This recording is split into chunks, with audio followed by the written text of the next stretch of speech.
All right, so I want to get us to this segment. All right. That I kind of want us to, we're going to see if we can make it a thing. So if you guys follow us on social media or YouTube or wherever you follow us, throw in some questions for Coach and Come on. here. But Bring it. asked it on our Instagram page, and I'm going to pull these up and we can go into them because there's some good ones in here. I may have threw one in there myself. Yeah, I'm sure you slid one up in there. But let me pull this. Okay, so this is a good one. This is a really good one. All right. And it's a tough one. So the most challenging and rewarding thing about coaching today's youth. The most challenging and rewarding thing. Yes. Wow, that's a good one.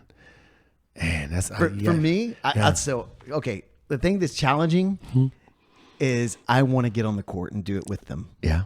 Right. And I can't just do it for them. Yeah. I have to get them up to, they can do it themselves. Right. Because I do them no good if I try to do it for them. I need them to go through that like trials and, you know, like you're saying in James, like the perseverance, right? The building of character. I need them to understand they got to walk through that.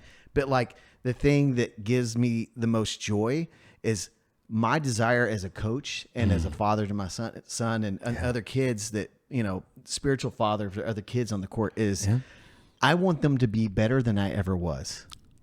And when I see them rise above what their expectations of other people have on them, that is the joy for me. Yeah, I mean, oh man, that's good. Like I mean, there's so much meat in that. Please, dissect what he just said. Like, really take some time to like think about what Wade just said. Wade, how I would answer that is like this: the biggest challenge for me is wanting it more than the kids want it for themselves. Yeah. Because I can see a kid with some talent and I can be like, man, this kid has, I always talk to kids about their superpower. So what is your superpower? Some kid, it may be speed. Some kid, it may be athleticism. Some kid, it may be hustle.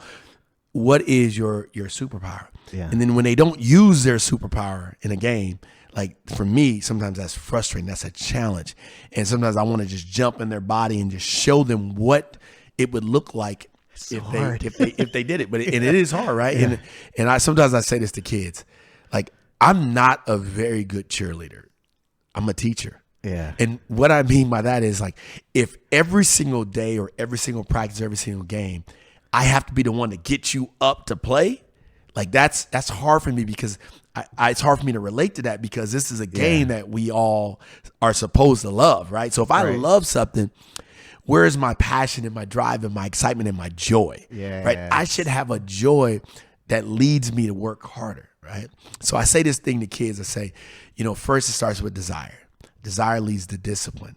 And the discipline you have in your training and your development gives you the results that will actually impact your life.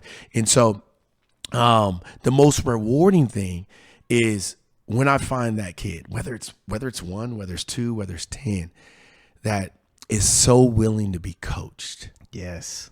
Like I'm telling you right now, Coachable kids, man. Dude, that is that dream. That's right? like the dream. Like that gives me like I want to just give them everything. I want to open up the floodgates, all of my resources, all of my contacts.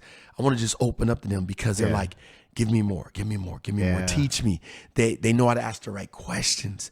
Like that like brings me joy. Like I talk to kids all the time about I will know your understanding or basketball IQ, we call it, right, of this game by the questions that you ask. Yes. I like that. Is that so? Some kids ask opinionated questions like, who do you think is the GOAT? I'm like, well, that's really an opinion. Yeah. Like, right? Jordan, the of GOAT. course. Of course, right? Jordan's the GOAT. That's right? what I like, So, but they'll ask me that question. Really, that's my opinion, right? Yeah. As opposed to like, what made Jordan great? What are the things he did that stood out? Right. See, a lot of people see the highlights, the Air Jordans, the Come Fly With Me, all that kind of stuff, right? But they don't look at Jordan's jab step. They don't look at, when you look at Kobe, their ability to get in the post, reverse pivot, face you up, to do things, jab you right, pull up one dribble, pull up left. Like they were efficient scores. Like Jordan didn't like to waste a lot of energy. And you hear it nowadays, like we talked about earlier about like the highlight generation. Yes. You hear these kids like, I'm in my bag. I'm like, what does that mean? sometimes when I hear that, I crack up because I'm like, well, what's in your bag? Yeah. Because you can dribble 50 times, you still got to put the ball in the basket. Yep. Like there's some dudes that we know out there that have some crazy handles. Like I mean, look at the And One mixtape tour back in the day, right? The Professor, man, that dude's amazing. Like handles are ridiculous, and I mean, it's no knock on Professor, but it's like, did he make it to the league like a Kyrie, right? Yeah. Like Kyrie's handles are ridiculous, crazy too. But if you really study Kyrie, people just think Kyrie dribbles all the time. Nah, Kyrie is getting to his spots. He's reading the defender. Yeah. So there's so many levels to it.